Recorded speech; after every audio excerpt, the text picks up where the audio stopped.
Bonjour, je vais présenter le projet de l'USJ, du campus de l'innovation et du sport. Le projet a été élaboré par 109 architectes avec Youssef Tami.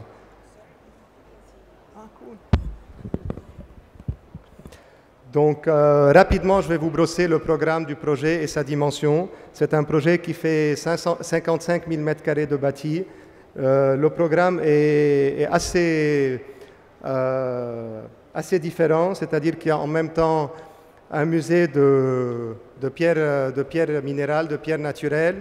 Il y a un espace de sport, il y a des laboratoires de génétique, des salles de cours et un bâtiment qui est administratif.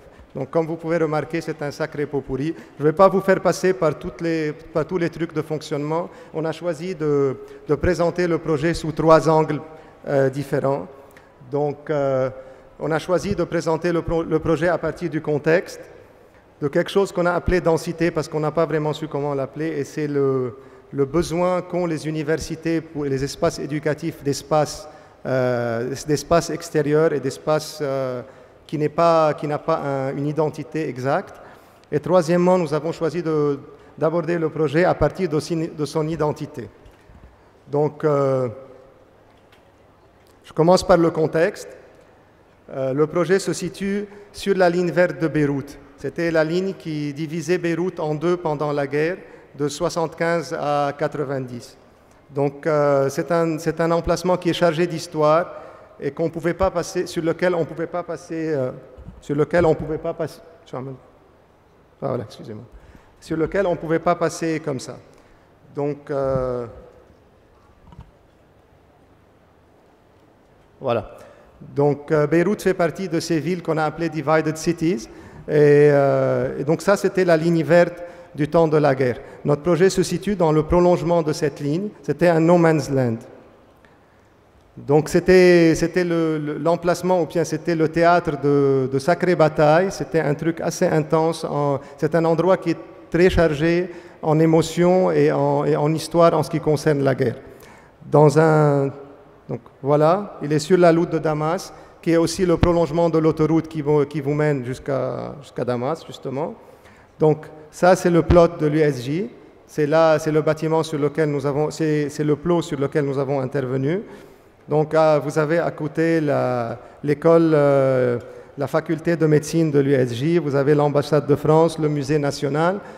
C'est autour dans cette zone-là, il y a beaucoup de lieux qui ont assez d'importance. Il y a l'hippodrome de Beyrouth.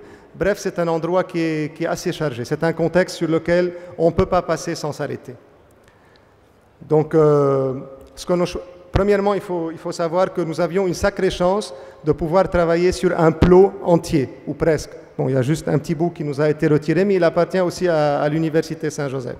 C'est un truc qui n'est pas très courant, du moins pour nous. Donc, ce qu'on a choisi de faire, dans un premier temps, c'était de ne pas aborder le projet comme un bâtiment ou une série de bâtiments. On a pris le plot et on a taillé dans celui-là. Donc, dans un premier temps, nous avons essayé de créer un espace central, un espace de convivialité. Justement, c'est un truc dont les universités et les espaces éducatifs, normalement, ont besoin. Donc, ça, c'est une image de l'espace généré à l'intérieur du plot. Donc, quand vous passez à l'extérieur, vous ne voyez pas ça, mais c'est ce qui se passe à l'intérieur. Ça, c'est une autre image parce que seulement pour montrer que ce qu'on voulait, c'était un espace qui était assez animé. Donc, on s'est arrangé pour mettre plein d'activités autour, comme l'entrée de la faculté en elle-même à l'intérieur, là où il y a les salles de cours. Donc, nous avons aussi un grand auditorium dans ce bâtiment. On a fait de sorte à tourner, si vous voulez, le spectacle vers l'extérieur. Donc, cette vitre que vous voyez, c'est juste derrière la scène. Et ça, c'est une image nocturne du projet. Donc ça, c'est l'amphithéâtre. Comme vous pouvez constater, quand vous êtes assis, vous êtes en faisant face à l'estrade derrière laquelle il y a la vitre. Donc ça, c'est rapidement pour brosser les activités qui sont autour de ce corps central, de cet espace central. Donc dans un deuxième temps, ce que nous avons fait, c'est que nous avons continué à tailler le bâtiment de sorte à l'ouvrir sur son environnement. Il faut savoir que, comme nous avons bien commencé par dire, que c'était un bâtiment qui se retrouvait sur la ligne verte. Donc notre intervention, on voulait en quelque part de réussir à faire une sorte de couture, stitch, de sorte à reconnecter la ville au niveau de cette ligne verte. Donc nous ne voulions pas un bâtiment replié sur lui-même, mais un bâtiment qui soit en relation vers la ville. Donc justement, nous avons taillé ce bâtiment de sorte à le reconnecter vers l'extérieur. Comme vous pouvez constater, il y a des percées visuelles qui vous relient avec la ville. Donc vous avez un espace intérieur qui est assez isolé, c'est un espace qui appartient à l'université, mais il est en connexion avec la ville, visuellement et physiquement.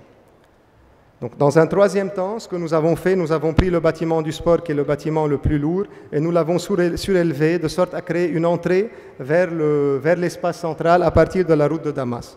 Donc, c'est encore une façon d'attirer les gens et de connecter cet espace intérieur avec la ville. Bon, le deuxième point le deuxième angle d'attaque, si vous voulez, c'est ce qu'on a appelé densité, mais je ne suis pas très sûr que le nom soit adapté. La question est, en fait, quand vous êtes en train de travailler un espace éducationnel, vous réalisez qu'il a besoin beaucoup d'espaces qui ne sont pas définis, c'est-à-dire un espace de rencontre. Ce n'est pas des cours de récréation, mais là où les étudiants se retrouvent. Et comme on est en train de travailler dans un milieu urbain, il n'y a pas beaucoup d'espace. Donc ce qu'on a fait, c'est, nous avons taillé encore une fois dans le bâtiment, de sorte à connecter cet espace, cette cour centrale, avec la toiture, qu'on a utilisé un peu dans le style du Corbusier en toit-terrasse. Donc voilà, ça donne un peu cet effet. Donc c'est un grand amphithéâtre qui connecte l'espace central avec la toiture, avec la terrasse, et qui sert d'espace qui va desservir les salles de cours et les différents étages. Donc en fait, ce que vous allez avoir, c'est qu'une série d'étudiants qui vont être assis sur cet escalier. Bon, il faut dire que nous sommes étudiants de l'Alba et cet escalier, c'est un peu la version amplifiée d'un petit escalier qui fait 4 marches et qui donne accès au hall de l'Alba où on se retrouvait tous. Donc c'est un peu un fantasme, pour la petite histoire, un fantasme qui se fait réalité. Donc voilà, vous avez les étudiants qui se regroupent ici.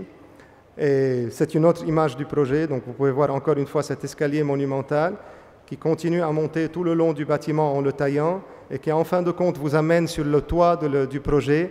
Et là, vous avez une vue imprenable sur la ville et c'est une autre façon, encore une fois, de reconnecter le projet avec la ville.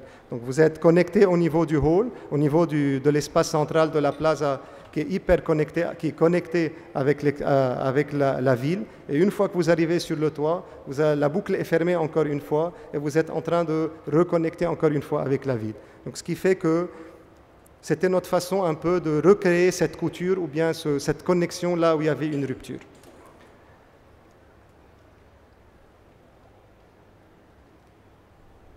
Ça n'avance plus.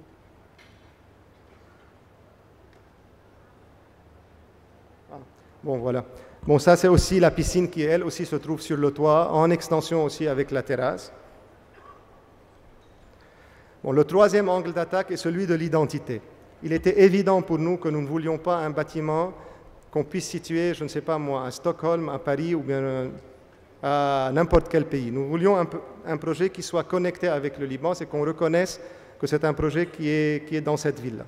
Donc, aborder ce projet sous un angle, je sais que c'est un nom qui a été exploité, surexploité, mais entre guillemets, l'architecture libanaise, avoir une approche libanaise quelque part était un souci que nous avions. Donc, premièrement, il y a cette question de cour centrale. Donc, cette cour centrale que nous avons réussi à générer, en fait, est un espace qui est très typique de l'architecture libanaise. Souvent, nos bâtiments, souvent les grands palais libanais étaient articulés autour de la cour centrale. Donc, c'était un premier point d'ancrage. Je vous fais un peu le rapport. C'est assez différent, mais quand même, la qualité spatiale y est. Donc, le deuxième point sur lequel nous avons travaillé, ça c'est le palais de Beit Eddin que tout le monde connaît. Comme vous pouvez constater, l'architecture libanaise est une architecture de masse. Donc c'est une architecture assez lourde. Donc ce que nous avons fait, ce qui était notre souci dans le projet, c'était justement que notre taille de ce volume génère des volumes en bloc, c'est des volumes en masse qui vont faire un clin d'œil à l'architecture libanaise. On poussait un peu le jeu un peu plus loin. Parfois, nous avons fait de sorte à les mettre en tension, comme vous pouvez constater entre les deux bâtiments-là, en les rapprochant l'un à l'autre pour encore pour renforcer cette idée de tension et de masse qui se retrouve dans l'architecture libanaise. Plus de masse que de tension. Le troisième point, c'est celui de la matière. Donc l'architecture libanaise, qui est une architecture de masse, elle est aussi fabriquée avec un matériau qui est assez rugueux. Donc, comme nous ne voulions plus revenir à de la pierre de taille qui soit revêtue, nous avons choisi le béton brut de décoffrage, en essayant d'avoir une teinte qui se rapproche un peu de la pierre pour renforcer cette connexion. Ce béton n'est pas un béton teinté, c'est un béton naturel, mais fait avec du ciment blanc. Il a été élaboré en coordination avec Lafarge et avec Portland, juste pour réussir à ce qu'au Liban, nous fassions accepter par les bureaux de contrôle ce matériau où ils avaient des doutes sur sa rigidité, mais nous avons dépassé ce cap-là. Donc ça, c'est notre premier angle d'attaque. Le deuxième point sur lequel nous avons travaillé, c'est sur la lumière. Nous sommes en Méditerranée, nous sommes en Orient, la lumière est forte et les clairs-obscurs, le noir et la lumière sont très forts. Donc ça, c'est un élément typique de l'architecture, ou bien de l'espace, ou bien de la qualité d'espace de l'architecture libanaise. Donc, ce que nous avons fait, comme vous pouvez constater, en utilisant ces matériaux, je parlerai un peu plus tard avec les ouvertures, nous avons essayé de recréer cette ambiance-là.